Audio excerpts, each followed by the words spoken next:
Welcome back to tank gardens. നമ്മുടെ load അങ്ങനെ കയറ്റിക്കൊണ്ടിരിക്കുകയാണ് കേട്ടോ. ഇതൊക്കെയാണ് നമ്മുടെ ഈ പ്രാവശ്യം വരുന്ന റോസ് ലോഡാണ്. വെറൈറ്റീസ് ആയിട്ടുള്ള പ്ലാന്റ്സസ് ഒക്കെയാണ് കേട്ടോ. ഇത് നമ്മുടെ നിസോ ഫ്ലെമിംഗോ, അതുപോലെ തന്നെ ഏതൊക്കെയാണ് തഞ്ചാവൂർ റോസ്, ഓരോ പ്ലാന്റ്സാണ് ഈ സൈഡിലൂടെയൊക്കെ നിങ്ങൾ കണ്ടുകൊണ്ടിരിക്കുന്നത്. അപ്പോൾ ഇതേ ഏകദേശമൊക്കെ ലോഡാക്കിക്കൊണ്ടിരിക്കുകയാണ് കേട്ടോ. മാക്സിമം പെട്ടെന്ന് തന്നെ ലോഡാക്കി തീർക്കാൻ പറ്റുമോ എന്ന് അറിയില്ല, കാരണം ഒത്തിരി ഡിലേ ആയിട്ടുണ്ട് ഇപ്രാവശ്യം. ഇതേ നൈറ്റ് ആയപ്പോഴും ലോഡ് കയറ്റുന്നതേ ഉള്ളൂ കേട്ടോ. ഇപ്പം സമയം ഏകദേശം 8:30 കഴിഞ്ഞു. ഇപ്പോഴും നമ്മുടെ ഓർക്കിഡ് റോസും കാര്യങ്ങളൊക്കെ ലാസ്റ്റ് ഫൈനലായിട്ട് നമ്മൾ കയറിയ കടയാണ് കേട്ടോ.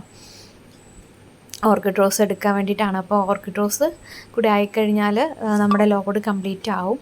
ഒത്തിരി വെറൈറ്റീസ് വരുന്നുണ്ട്. നമ്മൾ ഓൺ റൂട്ടഡ് ആണ് കൂടുതലായിട്ടും കൊണ്ടുവരാനായിട്ട് നോക്കുന്നത്. അപ്പോൾ അതേ ഓർക്കിഡ് റോസാണ് നമുക്ക് കസ്റ്റമേഴ്സിലേക്ക് എത്തിക്കാനുള്ള പ്ലാൻസാണ് കേട്ടോ. ഓർക്കിഡ് റോസാണ് ഫൈനലായിട്ട് നമ്മൾ കയറ്റുന്നത്. ഓർക്കിഡ് റോസ് മാത്രമല്ല, ഒരുപാട് വെറൈറ്റീസ് ഉണ്ട്. നമ്മുടെ കയ്യിലുള്ള ഓൺ റൂട്ടഡ് വെറൈറ്റീസ് എല്ലാം ഒരു വീഡിയോ ആയിട്ട് തന്നെ അപ്ലോഡ് ചെയ്തിട്ടുണ്ട് കേട്ടോ. ഇതൊക്കെയാണ് ഓൺ റൂട്ടഡ് ആയിട്ടുള്ള ഓർക്കിഡ് റോസാണ്. നാടൻ ബഡ്ഡിങ് ഒന്നും അല്ല, ഓൺ റൂട്ടഡ് ആയിട്ടുള്ള പ്ലാന്റ്സാണ് എല്ലാം. നല്ല ഹെൽത്തി ആയിട്ടുള്ള ബുഷി ആയിട്ടുള്ള പ്ലാന്റ്സാണ് കേട്ടോ എല്ലാം.